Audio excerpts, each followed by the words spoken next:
All right, go back in the program we made for lesson 11. And inside our for loop, we had originally tested and printed sum. Now I'm going to change that, and I'm going to say print j. So it's still going to print sum at the end, but what I want to know is what is going on with j each time the loop runs.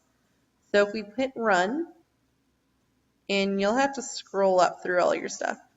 So it's basically just running all the way from 3 until 79, and then prints sum. That's not the j's. But what I want you to notice is what j prints first is 3. Up here we say j plus plus. Before we always said that with plus plus after the j, it would increase on the next line. So by here, j should be 3, or by here j should be, or in this line j is 3, in this line j should be 4, and in this line j should be 4. But what this means in the step expression of a for loop is that the increment happens right after that bracket. After this bracket ends, j increments, and the loop starts over again with a new larger j. So what I want you to do is I'm going to comment out this line there so I don't have to see it. We're going to come down and we're going to play with a different for loop. So we're going to do int I equals 0. So I and j are just very common variables that you'll see with loops. And we're going to do for int I equals 100. So we're starting high. We're going to take it all the way down to 0. So as long as j is greater than or equal to 0, j is going to decrement. So that means it's going to get smaller. So now this, if you guys have a little trouble remembering which is greater than and which is less than, you will probably create an infinite loop at some point in your computer science career, possibly today, probably tonight. At some point, you will do it, and you know what? Gosh darn it, it is okay. But you need to be able to figure out where you went wrong. So make sure that those greater than and less thans are correct.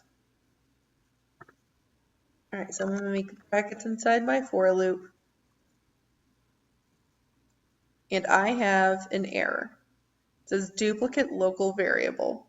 So I have int I here and I have int I here. So I'm going to delete this one where we set it equal to 0 and just set it in my for loop. We're only going to use it inside this for loop, so it's okay. And what we're going to do is we're going to come down here and we're going to say system.out.println. So if we print I, we're basically going to count backwards from 100 to 0. And don't forget, after this last bracket, j decrements here. That was something that was really hard for me to understand when I was in computer science and learning this stuff for the first time, is I wanted j to decrease like the next line. But it doesn't. It does it after the loop is executed, before the loop repeats itself. So let's go ahead and run this. Okay, so we have 100 as all of our answers. So we have done something horribly wrong. Okay, let's look at what we did. We did this for j. We didn't do it for I. So make sure that when you're writing these loops, you're paying attention to what you're actually operating with. This loop we're doing I, so make sure these are all i's. And then we'll make it I increments here. So go ahead and run this, and there it goes. So it goes all the way from 100 all the way down to 0. All right, so we're going to set up a new class, and I'm just going to call it lesson 11 nest. We're going to start dealing with some nested loops. So go ahead and get this set up. Put in your top information like so. And then go back to what we had for lesson 11. And I'm just going to copy and paste that first loop stuff that we did. Not the second one, just the first one. So with j. All right, and I'm going to uncomment out this print. Instead of printing J, we're going to be printing sum. All right, so go ahead and click run to make sure this works correctly.